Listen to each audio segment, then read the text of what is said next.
रामनवमीच्या शुभेच्छा. जय श्रीराम. आमच्या गुरूंचं वंदन करून व सर्व रसिक प्रेक्षकांचं अभिवादन करून आम्ही या कार्यक्रमाची सुरुवात एका गणेश वंदनेने करणार आहोत. कुठल्याही शुभ कार्याची सुरुवात आपण एका गणेश वंदनेने करू. गणपतीची पूजा करू. गणपतीला आपण बुद्धीचं दैवत मानतो. तर अशाच या गणपतीला एक वंदन म्हणून आम्ही सादर करीत आहोत गणेश वंदना. गणेश्वर आणि एक सर्व सादर करीत आहेत चरिषा, गौरी, हिमगौरी, श्रद्धा आणि अनन्या.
दीक्षा कथक अकादमी ही गेली 37 वर्ष कार्यरत आहे.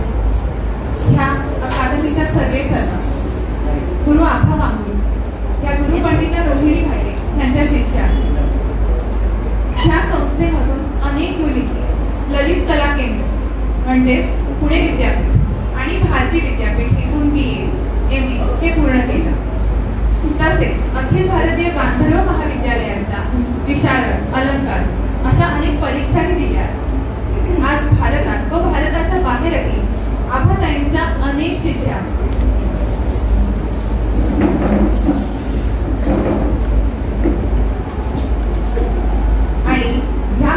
क्षेत्रात अनेक शिष्या उत्तम पदावर कार्यरत सुद्धा आहेत. आता पुढील सादरीकरण झपता. कथक ही एक अशी शैली आहे जी तबल्याच्या ताल वादनासमवेत प्रस्तुत केली जाते.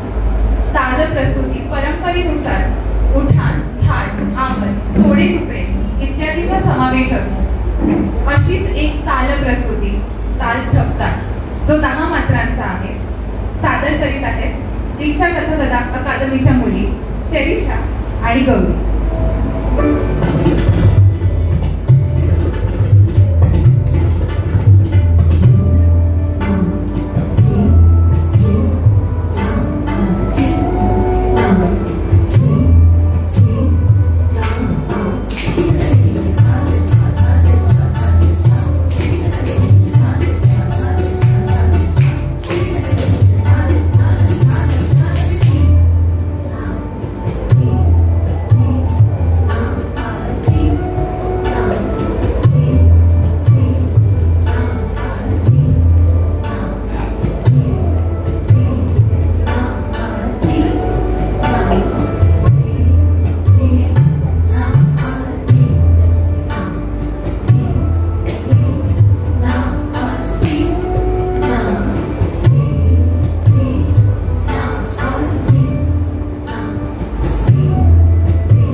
आजची जी प्रस्तुती आहे ती नृत्यकलेचा आद्य दैवत म्हणजेच नटराज किंवा शंकर यावर आधारित आहे. हे जे कंपोजिशन आहे ते पंडित बिरजू महाराज यांचं आहे आणि आम्ही आत्ता ते सादर करतोय त्यांना श्रद्धांजली म्हणून. आमचा एक छोटासा प्रयत्न. कोरिओग्राफी केले आमच्या गुरु आभाताई बांबुरकर यांनी. प्रस्तुत आहे नीरदत्त शंकर. सादर करणारे अनन्या, श्रद्धा आणि हिमगौरी.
आजच्या दिवसानिमित्त म्हणजे रामनवमी निमित्त विशेष असं सर्वांचं लाडकं सगळ्यांना माहिती असणारं एक गोड गाणं ठुमक चलत रामचंद्र, त्याच्यात लहान बाल रामाचं वर्णन केलेलं आहे.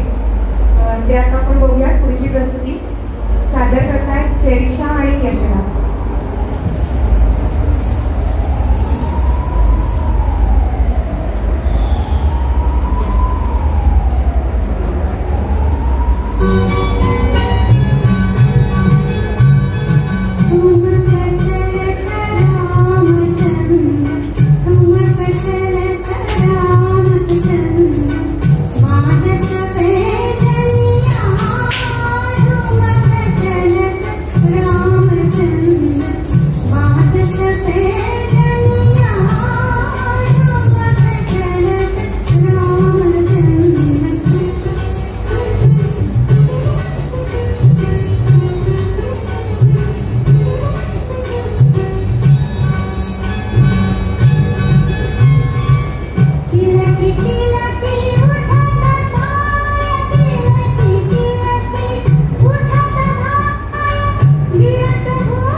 आता पुढे वळूया शेवटच्या प्रस्तुतीकडे.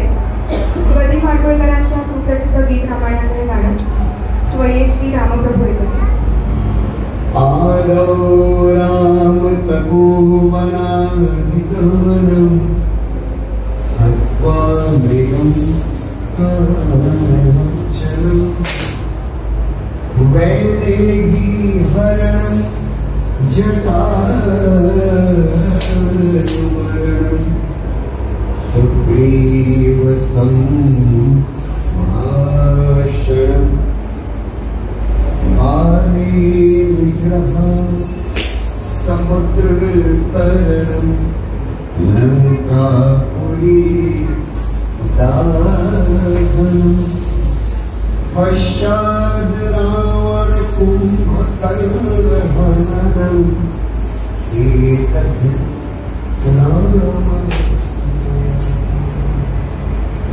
बोधि श्री रामचंद्र भगवान जय। श्री राम श्री राम श्री राम स्वयं श्री राम प्रभु ऐकति स्वयं श्री राम प्रभु ऐकति कुशलम रामायण दासी स्वयं श्री राम प्रभु ऐकति स्वयं श्री राम प्रभु ऐकति कुशलम रामायण दासी कुशलम रामायण दासी।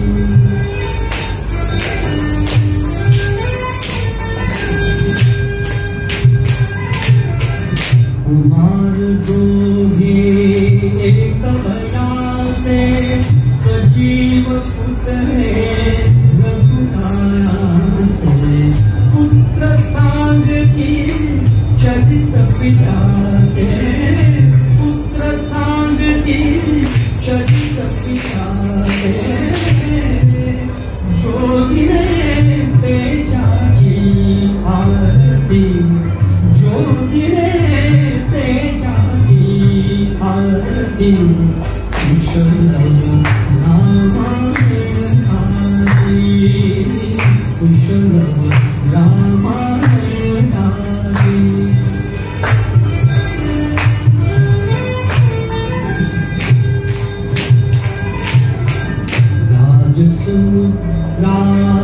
राजसुरावेशमुनि से गंधर्वत के तपोवनी से मांगी की चाह भावनी से मांगी की चाह भावनी से माननी रूपे भारती माननी रूपे भारती कुशलम रामायण दासी कुशलम रामायण दासी।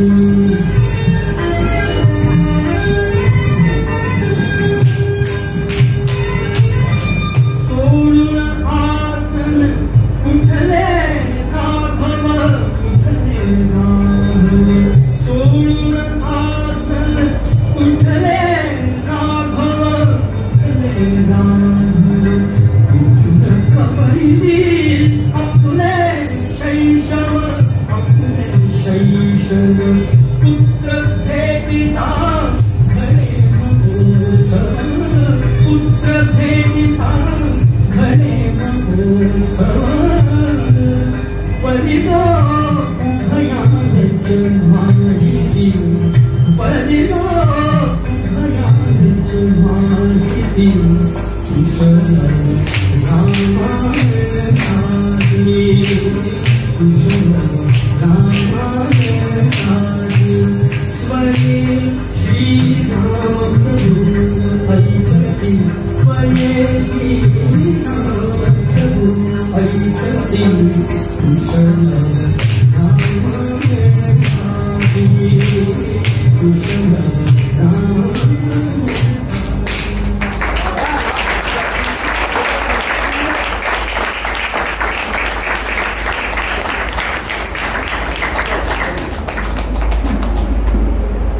सर्व कलाकारांकरता एकदा जोरदार टाळ्या बजावा।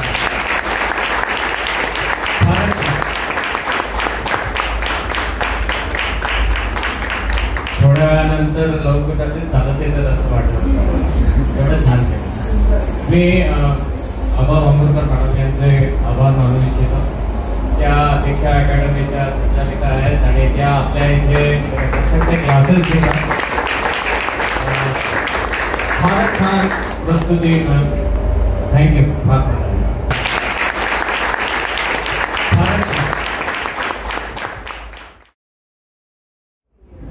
श्रोते हो, आज रामनवमी. रामजन्माच्या निमित्तानं आपण सर्वजण आज एकत्र जमलो आहोत. आपणा सर्वांना आमचा नमस्कार. श्रोते हो, ज्या दिवशी श्रीरामाचा जन्म झाला तो दिवस म्हणजे रामनवमी. हा दिवस आपण अतिशय आनंदात उत्साहात साजरा करत आहोत. या निमित्तानं आम्ही रामरायाची काही निवडक गीतं इथं आपल्या समोर सादर करत आहोत.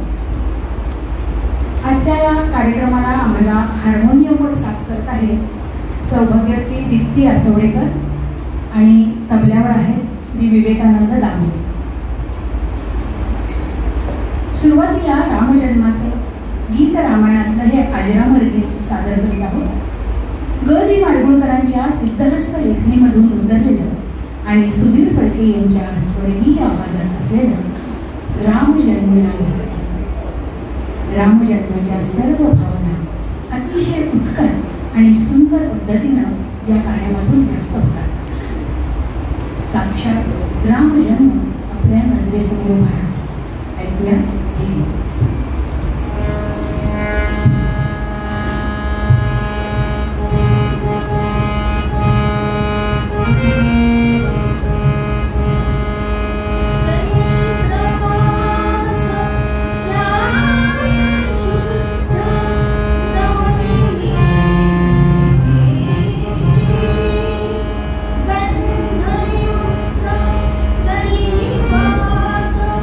उष्ण है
आपण प्रभू श्रीरामाला आदर्श पुरुष मानतो.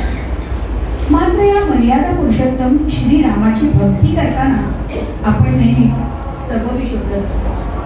वेळ नाही जप करायला असं म्हणत असतो. खरं तर रामनाम घ्यायला वेगळा वेळ द्यायला पाहिजे असं मुळीच नाही.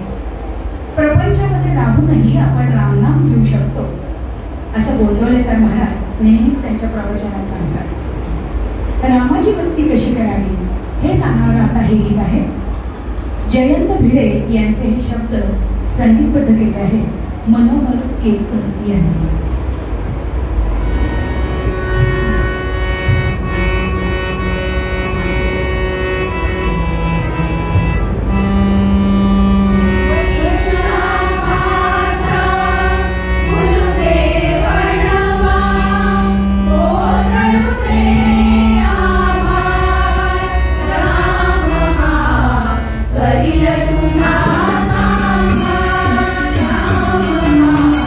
Thank you.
अशी ही सगुण भक्ती करायला लागलो की मग देहभान विसरून जायला हवं आणि मग रामरायाचा आशीर्वादही मिळतो. अखंड रामनाम घेत असताना रामामध्ये तल्लीन झालेल्या कितीतरी संतांची उदाहरणं आहेत. रामदास स्वामींपासून संत कबीरापर्यंत आणि आत्ताचे कुमार विश्वास या सर्वांनाच रामनामाची अलौकिक फळं मिळाली आहेत. असंच एक कबीराच्या रामभक्तीचं वर्णन करणारं सर्वांच्या परिचयाचं सुमधुर गीत ऐकूया. गीतकार आणि संगीतकार आहे पु ल देशपांडे.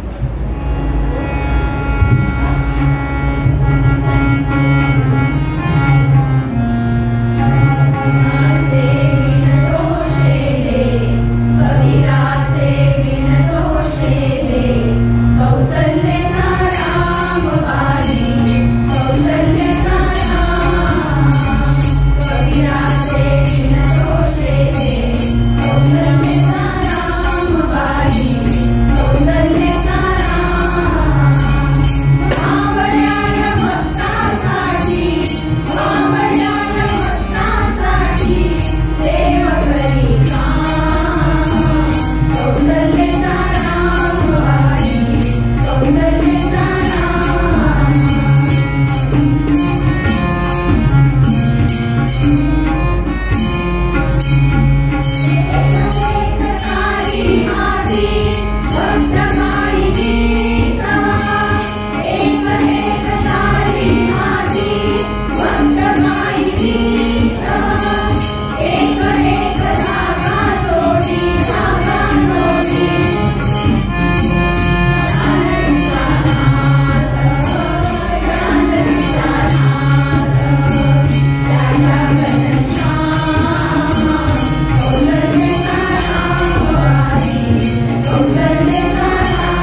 रामाविषयी अत्यंत प्रेम आणि भक्ती आहे.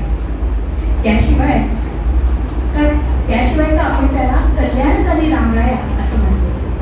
आणि म्हणूनच 22 जानेवारीला अयोध्येमध्ये श्री रामलल्लाचे भव्य मंदिर साकार झाले, त्याला आपण सर्वांनी उत्साहानं पाठिंबा दिला.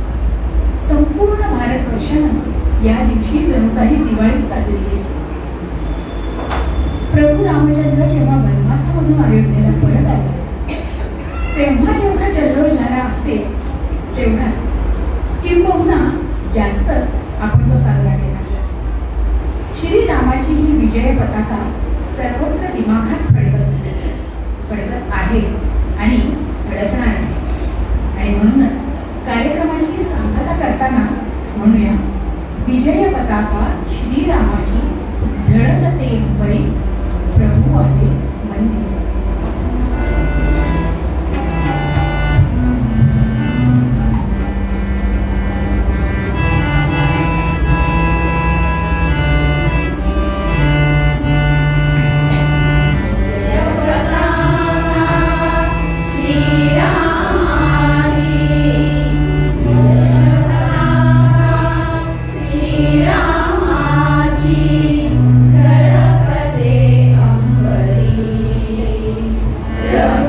आपण सगळेजण आलात तर मला माझं एक मनोगत व्यक्त करायचं होतं. 23 फेब्रुवारीला आपल्या सोसायटीच्या अध्यक्षांनी व्रत घेतलं आणि ते 23 एप्रिलला म्हणजे हनुमान जयंतीच्या दिवशी ते पूर्ण करणार त्यांनी सांगितलं. उपेंद्र मिसाळ हे आपले अध्यक्ष झाले. त्यांना फार कोणी ओळखत नव्हतं, म्हणजे उपेंद्र मिसाळ एवढंच नाव सगळ्यांना माहिती होतं, त्याच्या पलीकडे कोणाला काही माहीत नव्हतं. आणि मी माझ्या पद्धतीने त्यांची जाऊन भेटच घेतली. म्हटलं सोसायटीचे अध्यक्ष झाले म्हणजे आहेत तरी कोण आहे. तर it was a pleasant surprise for me. आणि त्याच्यानंतर खरी ओळख झाली एक दिवस गणपतीच्या आधीचे दिवस होते ते. मी जरा बसून बोलते कारण उद्योग झाला माझा. तर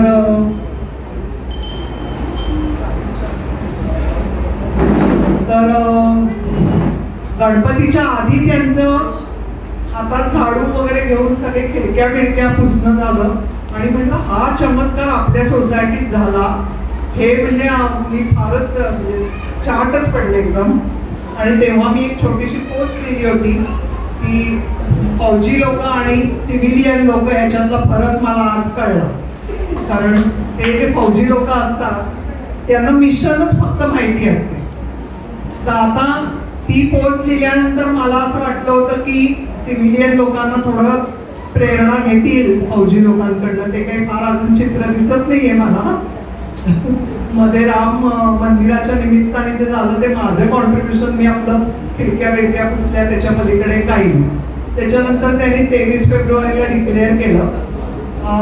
त्यांच्या दृष्टीने असं की एक सोसायटीतल्या लोकांना आपण प्रोत्साहित करावं, सकाळी लवकर उठून व्यायाम वगैरे करायला येतील. पण तेही काही फारसं अजून झालं नाहीये. पण ह्या सगळ्याच्यात मला गंमत अशी वाटते की ते अजिबात नाउमेद झाले नाहीये.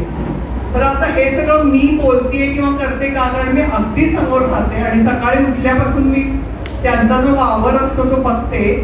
आता तुम्हाला हे फेसबुकवर कळतं, व्हॉट्सअप ग्रुपवर कळतं बरं का की ते झाडाचे रोज फोटो, रोज मंदिरात ते तुळशीच्या इथे दिवा लावतात किंवा झाडाचे फोटो. तितकं नाहीये ना, ते काय करतात. आता ही फुलबाग त्यांनी फुलवली, अगदी पहिलं फुल मिक्स त्यांच्या बरोबर लावलं होतं, ते काय रोप असेल ते. तर त्याच्यानंतर त्यांनी कन्सिस्टंटली मग त्या झाडांना येण्यासाठी कुठली औषधं किंवा काय त्याचे गुगलवर सर्च करून त्यांनी ते सगळं मटेरियल आणलं. त्याच्यानंतर ते सकाळी झाडांना रिझवायला, कारण संगीताने झाडं चांगली फुलतात ना, म्हणून ते माउथ ऑर्गन वाजवत असतात. हे तुम्हाला किती लोकांना माहिती आहे ते मला माहित नाही. त्याच्यानंतर म्हणलं आता ठीक आहे बागबीज फुलवतात, मग ते काय की लोकांना प्रेरणा देतात ना की मी यांनी आज हे दिले बरं का कुंडी, की मग आता पसाळे काका म्हणले चला मी पण देतो. पसाळे काकांनी 2 कुंड्या आणून दिल्या. म्हणजे इतकं ते छान लोकांना मोटिवेट करतात आणि सगळ्यांचा सहभाग याच्यात त्यांचा आवश्यक असतो. बरं त्यांची दुसरी गंमत अशी की मी चहा दिला की लगेच ते व्हॉट्सअप ग्रुपवर येतं की चित्रे काकूंनी चहा दिला. पण ते एवढ्या गोष्टी करतात, त्याच्याबद्दल कौतुक केलं की ते म्हणतात ते करून घेतो माझ्याकडनं. हे आहे की नाही म्हणजे विशेष. नाहीतर माणसाला एवढीशी गोष्ट केली की केवढं त्याचं असतं. तर त्याच्यानंतर मग बेंचेस काय रंगवले, म्हणजे मी रोज नव्याने थक्क होते. तर त्यांना आजच मी म्हटलं की माझ्या जो काही एक्सटेंडेड फॅमिली आहे त्या सगळ्या लोकांना तुम्ही माहिती आहात आणि थोड्या दिवसांनी फेसबुकवर पण एक पोस्ट येणार आहे. कारण पुण्यातल्या सोसायट्यांचे अध्यक्ष आणि कार्यकारिणीचे लोक आणि इतर लोक यांच्यात खूप भांडाभांडी चालताना मी बघते. पण ते काही नाही, प्रेमाने करतात. पण त्यांना अमित सरकार आणि नगरकर वगैरे हे नगरकरच तुमचं आणणं हे सगळे असं त्यांना शिष्य मिळालेले आहेत. त्यामुळे ते सगळे मिळून मस्त काम करतायत. म्हणजे आम्ही त्याच्या ह्याच्यात खूप बिझी असलं तरी त्याचं चालू असतं काम. आणि गंमत म्हणजे आता काय बोलावं, याला आपण सिव्हिलियन लोक काय म्हणतो ते त्यांच्या बाबतीत बोलणंही मला थोडी शरम वाटते. आपण म्हणतो लष्कराच्या भाकऱ्या, आता तो लष्कराचाच माणूस आहे, त्यांना आपण काय म्हणतात लष्कराच्या भाकऱ्या. सो आज मला खरं 23 एप्रिलला तुमचं पूर्ण होणार आहे. तर पण मग त्या दिवशी एवढे सगळे लोक जमतील नाही जमतील म्हणून आज मी ही संधी घेतली. आणि मला असं कळलं की तुम्ही सुदामे काकांचं पाहिलं, त्यामुळे मी म्हटलं की सुदामे काका. बरं ही आयडिया मी माझ्या थोड्या मैत्रिणींना, म्हणजे आता नव्या मैत्रिणी केल्यात. माधुरी कुठे गेली ना, गेली तर मी माधुरीला सांगितल्यावर तिने ताबडतोब शाल आणली. नंतर विनिता आगाशे ती म्हणली मी नारळच पिळते, कारण मी जायबंदी झालेली नुसतं ना आयडिया शेअर करण्यापलीकडे काही नाही करू शकते. पण त्या सगळ्यांना आणि माझी खात्री आहे की तुम्हाला मी अगदी प्रत्यक्षाने सहभागी करून घेतलं असलं तरी तुम्हा सगळ्यांना ही आयडिया किंवा हे अगदी पटलेलं आहे की deserve this kind of appreciation. I hope सगळ्यांनी आणि दुसरी गोष्ट म्हणजे ते जसे गुणी आहेत त्याचे वर्षा पण तेवढीच गुणी आहे. तुम्हाला किती लोकांना माहिती आहे की मैत्र म्हणून संस्था आहे त्यांच्यातर्फे ती मेळघाटातल्या मुलांसाठी जाऊन काम करते. आता ती जिथे काम करते तिथे पोचणं किती अवघड आहे त्याच्यावर एक आपली तिची मुलाखत होईल. म्हणजे त्या दिवशी मी तिला आमच्या वाचन ग्रुपमध्ये नेलं होतं आणि विचारलं की तुम्ही कुठे जाता कशा आता. त्यामुळे आपल्याला एक रस्ता क्रॉस करून यायला कंटाळा येतो आणि कायच्या काही तिचं काम असतं. सुजोग थेरपीचं पण ती काम करते आणि ते पण असं काही प्रोफेशनल नाही. तेवढीच म्हणे त्यांची गोड मुलगी पण आहे नियती. त्यामुळे शहाणं कुटुंब आपल्या सोसायटीत. आणि म्हणजे मला असं वाटतं की आपण म्हणतो ना तो आला त्यांनी पाहिलं त्यांनी जिंकलं, तसं ते आले त्यांनी केलं आणि त्यांनी जिंकलं असं जमेकांना विनंती करते की आमचं ॲप्रिसिएशन त्यांचं असं सत्कार करणं आणि करून घेणं हे उपेंद्रला आवडणार नाही खरं म्हणजे. पण त्याचा सत्कार केल्याशिवाय काही लोकांना आवडणार नाही, म्हणून हा सत्कार. आणि या सोसायटीच्या कामासाठी अनेक जणांचा हातभार लागले पूर्वीपासून. आपले चितळे काका आहेत, आपटे काका आहेत आणि मी असं म्हणेन की या सर्वांनी पाया रचीला आणि उपेंद्रला केला कळस. त्यांनी सर्वांना स्वतः काम करतो. मी मुलासारखा म्हणून तर आरोग्य म्हणतो. स्वतः काम करतो, सगळ्यांना कामाला लावतो. आणि आधी केलं मग सांगितलं. मी कित्येक वेळा पाहिलंय इथे रामराठा म्हणाले येतो, एकटा असतो आणि झाडझूड करत असतो, सगळं करत असतो.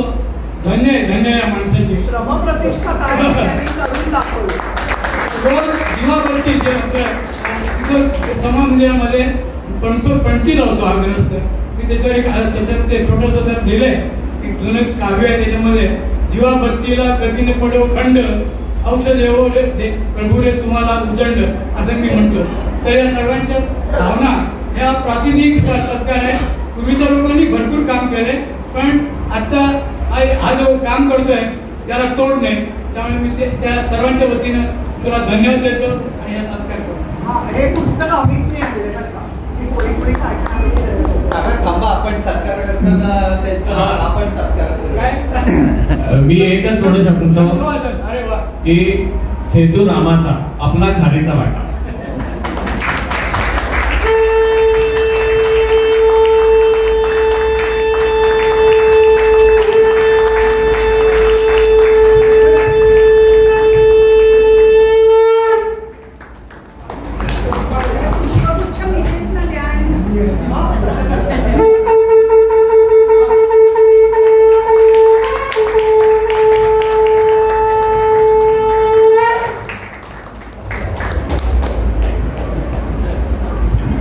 आता यानंतर मीना काकू एक रामायणातलं गाणं सादर करत आहे. दशरथाने यज्ञाश्व सोडला. पुढे एका संवत्सरानंतर तो यज्ञ अश्व परत आला. राजा दशरथाच्या विनंतीनुसार ऋषसुरू गाणे यज्ञ पार पाडला. एका शुभवेळी यज्ञ ज्वालेतून एक रक्तवर्ण महापुरुष प्रगट झाला आणि दुंदुभीसारख्या कंठर पण मधुर गानाने राजा दशरथाला म्हणाला,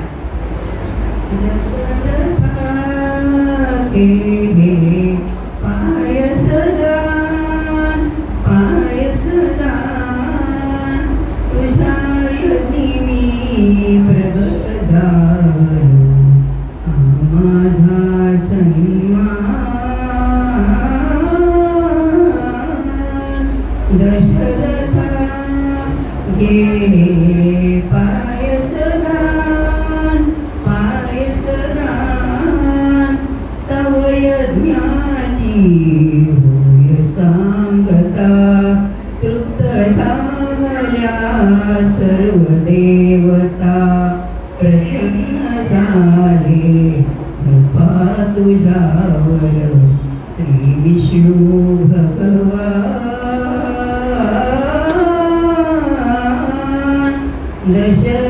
दशरथागे पायसदान पायसदान श्री विष्णूची आज्ञा म्हणून आलो मी प्रसाद घेऊनी या दानासी या दानाहून अन्य नसे उपमान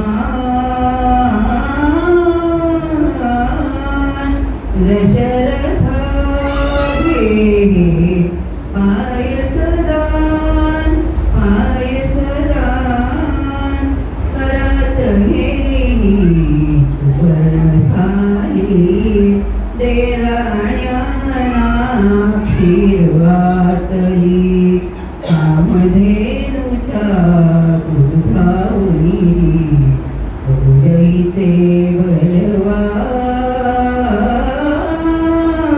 बलवान दशरथागे पायसदान पायसदान राण्या करतील पायस भक्षण उदरी होईल वंशारोपण त्यांच्या पोटी जन्मा येतील योधे चार महान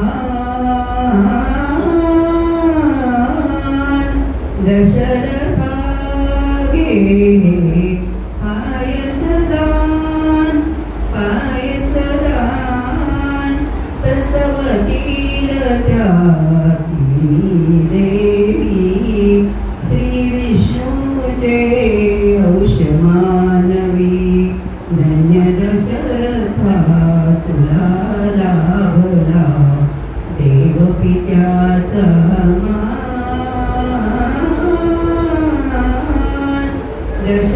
दशरथागे पायसदान पायसदान कृतात दिसती तुझी लोचने कृतात मी तुझ्या दर्शने दे आज्ञा मज पावतो यज्ञी अंतरधान दश